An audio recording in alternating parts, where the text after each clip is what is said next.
Welcome to FNN. I'm Kylie. I'm Carly. And I'm Bailey. Wait a second. That's better. I just realized that there's so many more new people here in elementary school. Yeah, and Emily and Belle got the incredible opportunity to interview Dr. Soileau and hear all about it. We are very excited to interview Dr. Soileau about the newest building being added to our school district. Dr. Soileau, what was the motivation behind constructing a new school building? Well, over the course of the last decade, we've had significant growth in Huffman, and we've gotten to the point to where we need some new spaces, as well as classrooms and auxiliary spaces for kids to perform in, and also for kids to have classrooms. So, like here at the middle school, we're adding 8 new classrooms. So, in addition to the new elementary, we've got some other spaces that we've expanded. That's really fascinating. How do you think the new school will affect the community? I think it'll have a positive effect on the community. One of the things that we wanted to resolve in this particular bond referendum and this bond effort was to do a better job of creating spaces for our children to learn, and in addition, resolving some of the traffic issues that we have at the current elementary. So by building a new elementary, it splits that population, and it moves half of that population over to the new school, which is certainly a big help. Parents will be able to get in and out to get their children, and we'll have more parking spaces, as well as we'll have state-of-the-art learning spaces for kiddos to participate in engaging lessons and really enjoy the learning environment that we're creating at the new elementary. The students will be very excited to hear that. Have there been any struggles in the planning process? And if there are, what are they? Sure. You know, anytime you go through a planning process where you have significant amounts of money involved, like a bond issue, this was a $44.1 million bond issue. There are a lot of different opinions. So it's our responsibility to bring community members together and have them just talk about what it is that we really need in our community.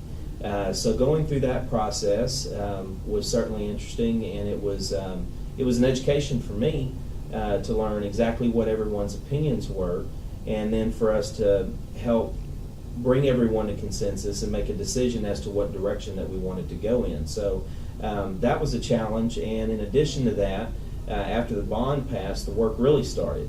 So we began working with our architect to design some of the spaces that we wanted our kids to benefit from.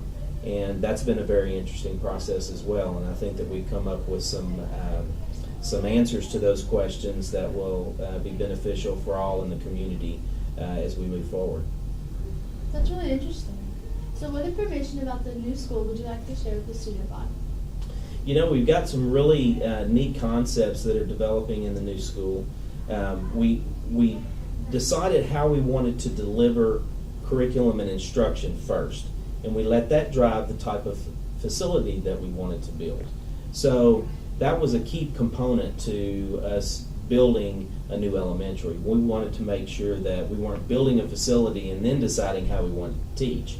So this elementary will look a little bit different than the current elementary, and we feel like it's going to be a very engaging environment. One of the very interesting aspects to this particular elementary is the fact that we've paired with Texas Parks and Wildlife, and on this 24-acre tract, we're going to have outdoor learning opportunities as well as indoor learning opportunities. So we're looking forward to some of those aspects that Texas Parks and Wildlife bring to the table, and we look forward to blurring the lines between learning outside and inside, and giving kids an opportunity to get outside the four walls of a classroom and really explore what we have to offer outside as well. I think the students are very excited for all the new changes coming to the school. Thank you so much for taking the time out of your day to explain the new extraordinary changes coming to our school. Absolutely, my pleasure. How do you organize a space party? You plan it. Now for our teacher spotlight with Miss Petrie. For this staff spotlight, I have a teacher who has impacted all of our lives. She's always helped us to do better, and we hope she's here for many more years. It's the one and only Miss Petrie. What is your favorite part of teaching? I think it's making the impact on the different students and being able to have different experiences with different students. How does your impact on your students motivate them to do better? I feel like I just don't want to teach them just science they need for education later. I think I want to help them with life lessons as well, because I feel like that will help them in the longer run to just be better people. I think you're doing good on that. What advice would you give to help students to enhance their learning abilities? I think to be a good learner, I think you need to be a good person. And I think if you're a good person, that will make you successful wherever you decide to go. That's a good answer. Thank you for your time, Ms. Petrie. You really inspire our students at HMS. Thank you, Alex. Overall, Ms. Petrie is an amazing teacher and always helps us to do our best in school. I'm Alex, and this has been a staff spotlight on Ms. Petrie. I really wish I could go on a trip to Hawaii. Maybe try something a little closer. Well, what happens in our school? Let's tune in with Logan and Alex to find out. Logan, I just heard about all the events going on. Yeah, I've heard. Star Test. No, I meant the book fair on February 27th to March 3rd. Yeah, but we have no late arrival on the week of Star Test. Yeah, but we have poetry night in the library on March 2nd, and we have spring break from March 13th to March 17th. Yeah, I guess you're right. I know I am. Join us for all the amazing events at HMS and show your school spirit. I'm so excited for basketball practice. Too bad the season's coming to an end. Yeah, but that means it's time for track. Let's hear all about that from Xavier, David, Allison, and Nicole. 8th grade A had a district record of 8-0, and their overall was 10-3. 8th grade B had a district record of 5-3 and an overall of 8-7. 7th A had a district record of 7-1, and their overall record was 8-5. 7th B district 8-0, overall 11-2. Now we are going to ask athletes how they thought the basketball season went. Okay, Dominic, how do you think the basketball season went this year? Well, I think the basketball season for the 18, they did pretty good. They won district undefeated. Now we're going to ask some athletes how they think the track season is going to pan out. Oscar, what are you looking forward to do in track season? Really the best thing about track season is just passing the finish line and you know that everyone else is just way behind you. Zach, what are you looking forward to this track season? Well, in my point of view, I'm definitely looking forward, to winning district because, up and proud, and definitely shot put and discus because that's kind of my sport and I really enjoy it. And so, yeah, that's pretty much.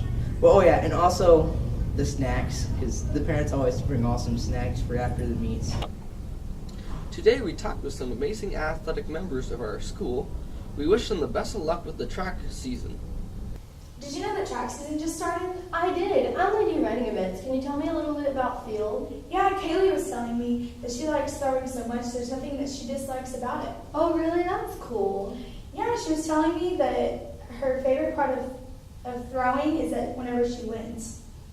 Can you tell me a little about running? Yes, I can. I recently met with Jada, who competes in the relays, and she told me that her favorite part about it is because of how fast it goes by. I never thought of it that way. Yeah, but on the flip side of that, one negative is when someone drops the baton. Yeah, I could see where that'd be a problem. We're super excited for track season. Don't forget to come out and support our athletes at the upcoming track meets. Let's boogie into band and dance. Let's be sharp and kick off this segment with Caitlin and me. We interviewed Miss Young and Miss Wertz, two of the Hupper Middle School elected teachers, to see what band and dance are all about. Hi, Mrs. Wertz. Thank you for taking the time out of your day to let me interview you. So my first question is, what are some teaching techniques you use for your beginning band classes? Well, we start out by teaching them a good sense of rhythm at the beginning of the year, tapping their foot, some basic counting. And then after that, we get them to their instrument, how to hold their instrument properly, and how to make a good tone, because once they're making a good sound, they will be better players in the end. That sounds like a very efficient way. And since you teach them their beginning techniques, what is a way that you motivate them to practice and get better? We do lots of things to motivate our students. We start out, we have chair tests every day for the beginners. Once a week for 7th and 8th graders. So if they play with the least amount of mistakes, they get to be in first chair. We do a game called Mudo, which is mess up dropout. And if they we start slow and we eventually get faster. So once they win a prize if they win, if they're the last one standing. And then we are working on my favorite thing of the year right now, which is called scale karate. So there's 12 major scales, 1 chromatic scale, and they have the opportunity to pass one off every day. When they pass a scale off, they get to go to the color of paper, butcher paper on the wall, write their name on it. And then every Friday we do what's called a belt ceremony, and we ring the gong and they have to bow to us, and we present them with their ribbons, the colored belt that they got. Sounds very fun. At the very end, if they get sensei, which is all their scales, every single one of them, they win an award in the spring concert. And of course, other than the motivations and stuff, what is something that you would want to see the future of your band, for the future of your band? One of the main things I would like to see is just growth. The more feet we get in the door, the more numbers we have, the more successful we can be. So I would just like to see as many numbers in band that we can possibly get. All right, thank you. Thank you, Ms. Zimmerman. Hi, Ms. Young. Thank you for taking your time to talk with us. No problem. What are some teaching techniques you use for your dance classes? First, I start with the mirrors. We have a whole wall full of mirrors, and what I get to do is stand from this view, and all the students are behind me, so without having to turn around, I can see the entire class.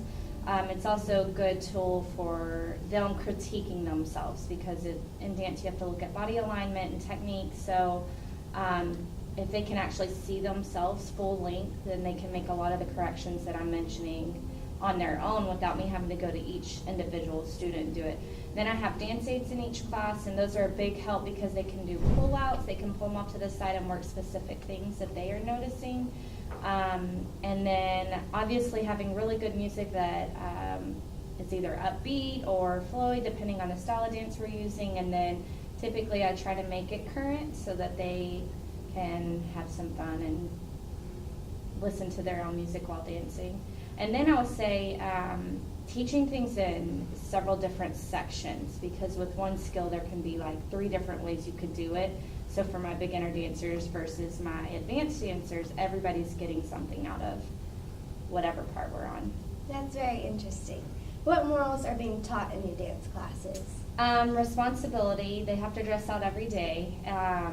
Regarding jewelry, and hair has to be pulled back, correct clothing, mainly for a safe environment so that they can kick or stretch without clothing restrictions, or necklaces and earrings like flying and, random things like that. But then on top of that, it would be work ethic. I think some people come in not realizing dance takes time and commitment, and there are some challenges along the way, so teaching you how to work through those challenges. And then I think the biggest thing in my class, you learn how to work with people, because not everybody likes everyone. So learning how to have mutual respect with people that you may not be best friends with, but you at least can respect each other, because we do a lot of group work, a lot of partner work.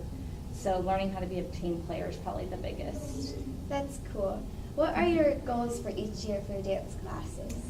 My goals are to make sure that I meet every student's individual goals. So some of them come in wanting to make falconettes. Like this year in April, there's a falconet tryout, so I'm really pushing my kids to get the necessary skills to make a team. Some girls come in wanting to merely just have fun. They have to have a PE credit, so they just want to have fun doing it, and I really work hard to make sure that they're enjoying every day in class. And